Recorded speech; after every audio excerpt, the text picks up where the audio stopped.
is going on? No horsing around, family. Zach Boyd, Stephen Burton, back at it again with the fourth pick. We're going to give our final picks and our final selection here and kind of hash through the first top four picks.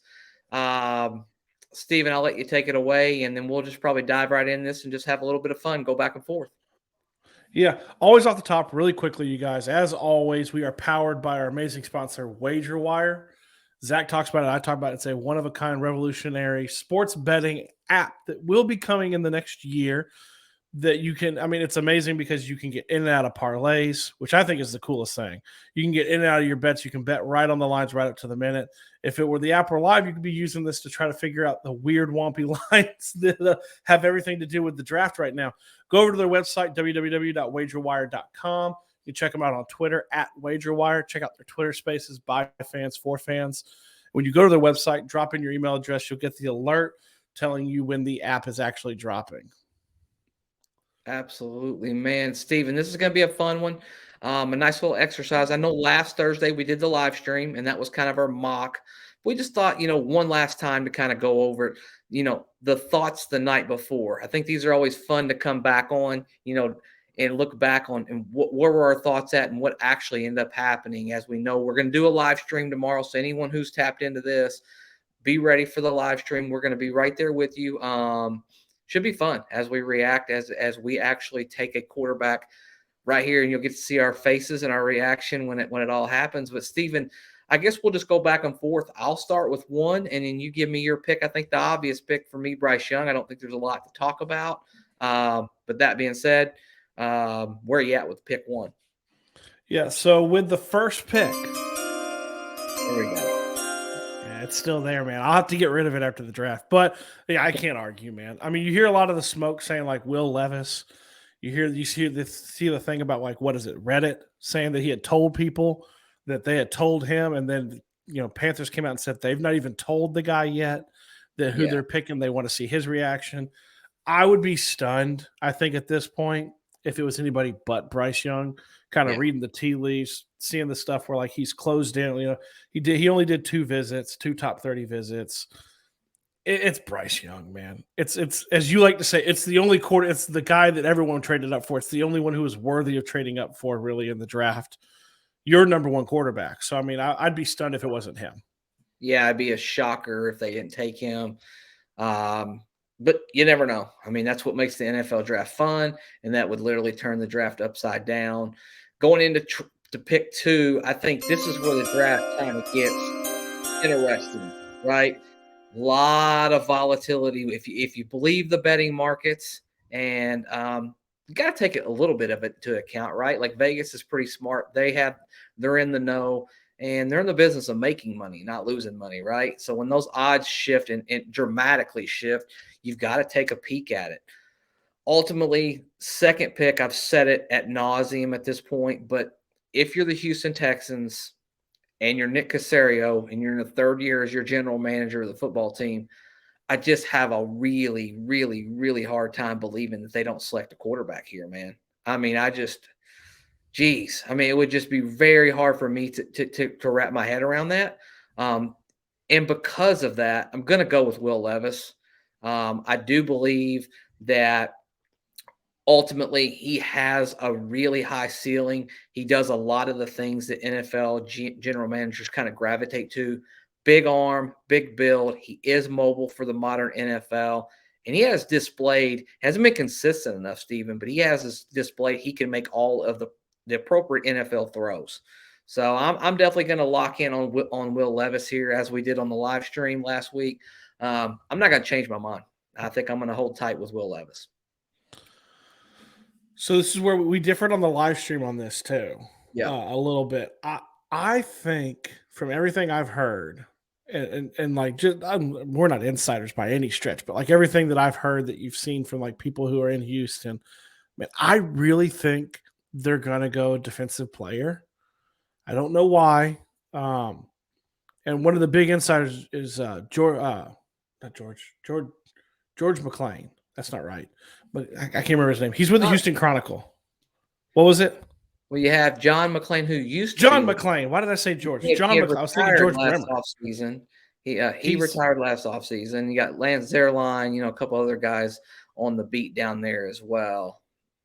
but he comes on the local radio in Tennessee a lot, and he had heard a lot. He said that he had he was sure that they weren't going to take CJ Stroud, obviously, right? But he had heard a lot of Tyree, right? I'm going to go that. I think for some reason, I think it's probably because they have the 12th pick. You've heard a lot of them maybe trying to move back up to get a sliding quarterback. I'm going defensive. I'm going Tyree. Okay. That's just I don't know. Okay. Well, there you go, Tyree Wilson. Moving on down the road, number 3.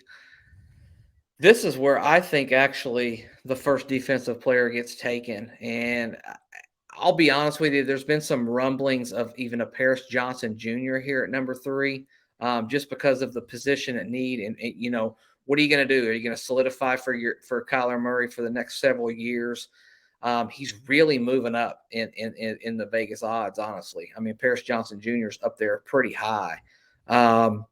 But I'm actually going to go in this instance right here. You know what? I think I'm gonna go against the grain. I think I am gonna go against the grain. I think I've literally just changed my mind right now. I think I am gonna go Paris Johnson Jr. here at 3. I Whoa. think it's actually I think I am gonna go that route. Yep. I think, you know, really good NFL tackles are hard to come by, and I think there is a potential of that happening. I don't know, man. I just I think you need, if you're a first-time general manager, I think you need to hit on this guy. And there's just a lot of question marks with the others. I would go Will Anderson personally, but I'm going to go with Paris Johnson Jr. Dude, that's different from the live stream we did where you do where we did Yeah. the where we mocked it out. Wow. Um, so I saw like an interesting fact about it where they were talking about that like Kyler Murray had made suggestions over the last several years of players he wanted, and it's Yeah. always been a defensive player. Like they've gone defensive player in the first round, some ridiculous amount, like 7 of the last 8 years or something like that. But I think from what we've heard too, like I think they really covet Will Anderson and they want a defensive player, right? And I'll clarify this. There are no trades in this one. We're not anybody could trade, they could trade out. Me and Zach aren't doing trades. I think Tyreek going to Houston makes them panic a little and know that they can't move back really probably. Like this is my thinking, right? Conspiracy. Sure. They can't move back. They need to go ahead and get that defensive player that they want. We've heard they covet him. I think it becomes it's Will Anderson. Okay. Is what I think where you go with 4. Makes sense, man. And I don't really know why Will Anderson's been sliding down in some drafts here in the last week, honestly. I mean, It's a to great me, question. I saw that. he is the best defensive player I feel like you're going to get in this draft. I don't know why you wouldn't take him. It just seems like a smart move, in my opinion. I mean, that's what I would go with. That's who I would go with if I were the one making that selection. But sometimes when you get general managers in their first year, maybe they're a little more willing to take a swing.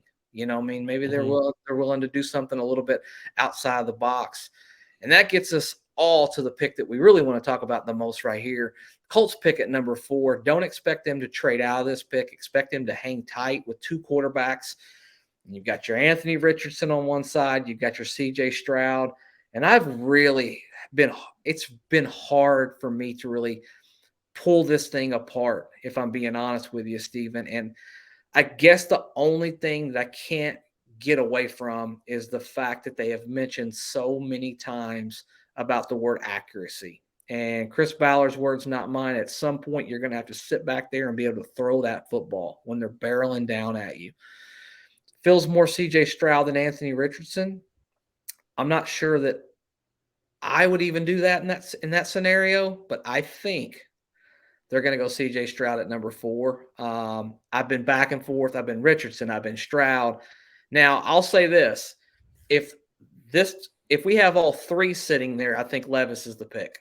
I don't think there's even a question. I think that would be their preference, but I don't think Levis is going to make it to 4. And I'm gonna go Stroud. I think I'm gonna make Derek Larger from Bring the Juice very, very happy guy and bring an Ohio State guy, an accurate quarterback. And we'll see, man. I mean, and I'm not going to be mad at all, and I'm not going to be surprised at all if it's Anthony Richardson. I just think that Ballard's going to have a hard time betting on a guy who was just really inaccurate in college football and trying to project that to the NFL. But we'll see. Yeah, I mean, I agree with everything you said. I mean, in my see, that's the funny thing is, as you said it in my side of it, they are all three sitting there, right? You got Anthony Yeah. Richardson, you got C.J. Stroud, and you got Will Levis. Yeah. And everyone knows, like, I was a big Will Levis guy. I've been a big Will Levis guy. I've been a big Will Levis defender to an extent. We also know that I have flipped to C.J. Stroud after the Georgia game. I've kind of come back to level. Okay, I I have a hard time believing all this smoke is just smoke. You know what I mean? Yeah. Like, is a smoke screen, because a lot of people have said, "Hey, it's this big smoke screen that the Colts put out about how much their interest is in Levis." But then, like, my hard part is, then why would Ballard go and debunk it? 3 days before or 5 days before the draft. Like, why would you go on and debunk your own smoke screen? I think they really like him. I do. I think that he is. Everyone points out with Richardson that he's the perfect prospect for Steichen, right? Because of Jalen Hurts. Will Levis is a lot like Justin Herbert, right? Like, Yeah. we zero in on just the recency bias of who Steichen was with last. He had a lot of success that first year with Herbert. Levis, I think that's what he looks like. I agree. I think they take Levis. I think he's a happy median between the two. He's got better accuracy than Richardson, and he's got more mobility than Stroud. He's lesser on, like, obviously the athleticism, but people forget, just because of the way he played last year, dude is really athletic. Like, Yeah. you can run some stuff with him. Now, he's not this generational athletic quarterback that Anthony Richardson is, but I'm going to agree with you on one thing too with this is, at a certain point, play on the field has to match what you did in the combine. And if you were to just rule out the combine for Richardson, I know he's made a couple throws, but if you were to watch his tape, is there anything from last year watching him at Florida that makes you go, that's a top 5 pick? Right. Yeah. I mean, I can That's see where that. I struggle. I can see every side of it. I think all four of those quarterbacks would be worthy. Should be interesting, man. This has just been fun. It's been tiring a little bit, but it's also an awesome situation because we've got a chance to connect with so many different Colts fans, and they're excited, Mhm. man. I mean, they're fired up. They're watching every video. They're trying to get all the intel just like everybody else is. And less than 24 hours, probably, honestly, about 24 hours from now, we're going to know who the Indianapolis Colts future quarterback is and usher in a new era and for Colts Nation and hope we hit and hope we get exactly what we've all been waiting for the last several years, a young quarterback, no more Band-Aids.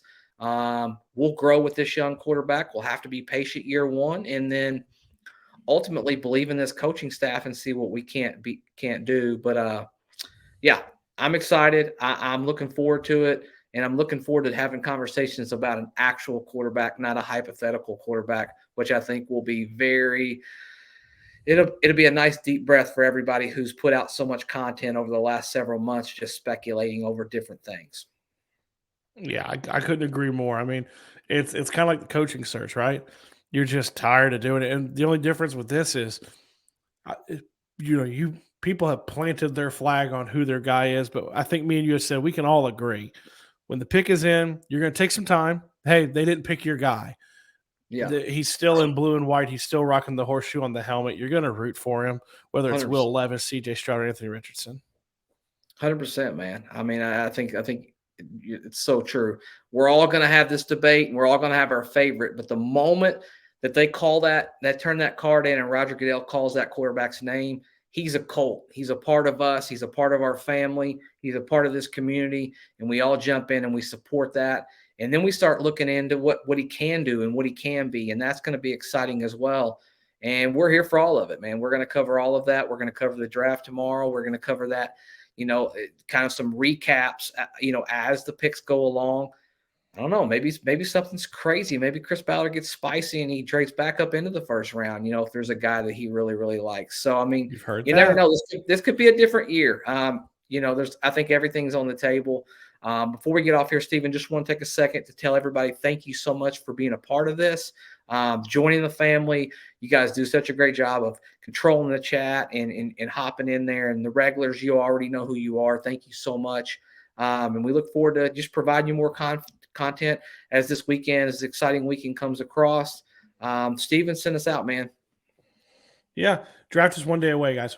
As I tell my kids before Christmas, it is one more sleep till the draft. Thank God we can stop losing sleep about it. But no matter what, and if you've disagreed, which we have our ones who disagree, like you said, the regulars, Basel knows who he is. I'm sure he'll say something. And the ones that agree, in the end, I love you. I know Zach loves you. Go Colts. We'll see you guys on draft night.